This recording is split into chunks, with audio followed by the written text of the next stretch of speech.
الجنب وابن السبيل وما ملكت أيمانكم إن الله لا يحب من كان مختالا فخورا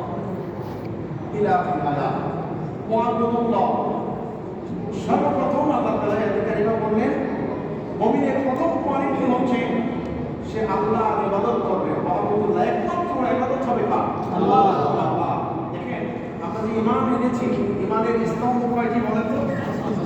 বুনিয়াদ ইসলাম আলা খামসি শাহাদাতু লা ইলাহা ইল্লাল্লাহ ওয়া আন্না মুহাম্মাদুর রাসূলুল্লাহ ইকামাস সালাত ওয়া ইতাস যাকাত আল হজ্জ ওয়া সাওম রমাদান প্রথম নাম্বার হচ্ছে আমাদের ঈমান ঠিক কি না ঈমান আনার পরে বান্দাকে গ্রহণ করতে হবে কার আল্লাহর ইবাদত করতে হবে এই ইবাদত যেন শিরক মুক্ত হয় এই জন্য আল্লাহ বলেন দুই নম্বর বলেছেন ওয়ালা তুশরিকু বিহি শাইআ আমি আল্লাহর সাথে কাউকে তোমরা শিরক করো না বলে সুবহানাল্লাহ এই ভাষা বুঝতেছেন কথা ইবাদত হবে আল্লাহর কিন্তু ইবাদতে যেন কোনো ভেজাল না থাকে একমাত্র একনিষ্ঠভাবে ইবাদত হবে আল্লাহ যেমন পৃথিবীর বিভিন্ন প্রান্তে মসজিদ আছে সব কাবা থেকে শুরু করে মসজিদে নববী মসজিদুল আকসা এবং বড় বড় জুমা মসজিদ ওয়াক্ফ মসজিদ অসংখ্য মসজিদ আছে এই মসজিদগুলি এমনি চলে না এই মসজিদ পরিচালনার জন্য সভাপতি আছেন সেক্রেটারি আছেন মুফতি আছেন ইমাম আছেন খতিব আছেন মুয়াজ্জিন আছেন ঠিক কিনা এই দায়িত্বশীলরা যারা দায়িত্ব পালন করে সারা জীবন কিন্তু তাদের আমলটা কেমন হওয়া উচিত যারা মসজিদের সভাপতি হবে সেক্রেটারি হবে আল্লাহ সুবহানাহু ওয়া মধ্যে তাদের ফিরিস্তি পেশ করেছেন তাদের আমলটা কেমন হবে বলবো আমি আল্লাহ রাব্বুল আলামিন বলেন মা কানা লিল মুশরিকিনা আন ইয়ামুরু মাসাজিদাল্লাহি শাহিদিনা আলা আনফুসিহিম বিল কুফর উলাইকা হাবিতাত আ'মালুহুম ওয়া ফিন নারি হুম খালিদুন মুশরিকদের জন্য এটা শোভনীয় নয় যে তারা আল্লাহর ঘর মসজিদের রক্ষণাবেক্ষণ করবে সভাপতি হবে মোতাবাল্লি হবে শাহিদিন আলা আনফুসিহিম বিল কুফর যখন তারা নিজেরাই নিজেদেরকে কুফরের উপরে সাক্ষ্য দেয় উলাইকা হাবিতাত আমালুহুম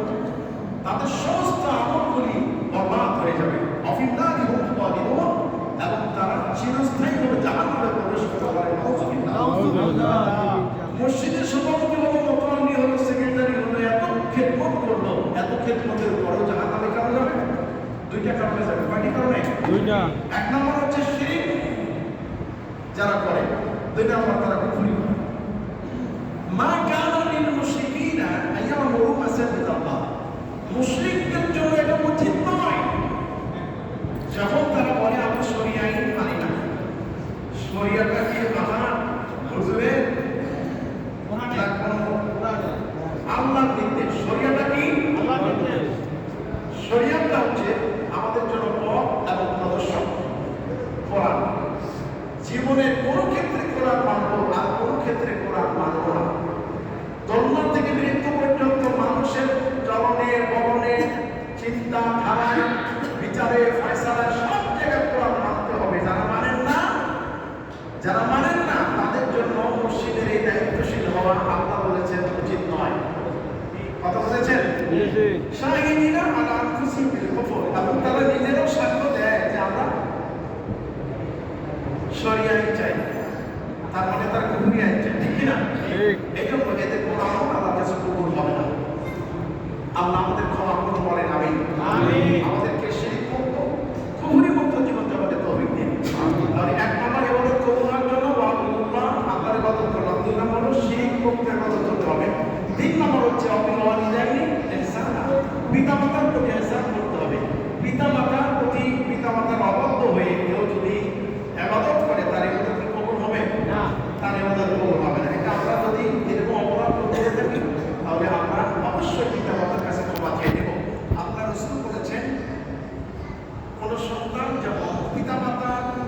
মাধ্যম ছাড়া পৃথিবীতে আসতে পারেনি পিতামাতার সন্তুষ্টি ছাড়া আল্লাহ কোন বান্দা জান্নাতে যেতে পারবে নাউজুবিল্লাহ। দুনিয়ার কোন সন্তান এর গ্যারান্টি রাসূল বলেছেন, এজন্য আমাদের খেয়াল রাখতে হবে। وبذي القربى واليتامى والمساكين, নিকট আত্মীয়দের সাথে ভালো ব্যবহার করতে হবে। এখানে 10টি আমলের কথা বলেছেন, কয়টি বলেন? 10টি।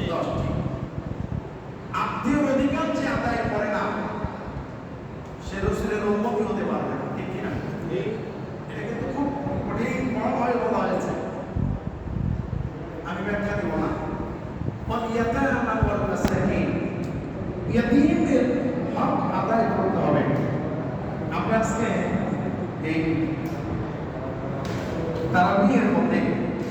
আমরা অনেকগুলি সূরা আজকে তেলাওয়াত শুনেছি। এর মধ্যে একটা সূরা তেলাওয়াত হয়েছে সূরা ফাজর। আমরা কি সূরা ফাজর, এই সূরার মধ্যে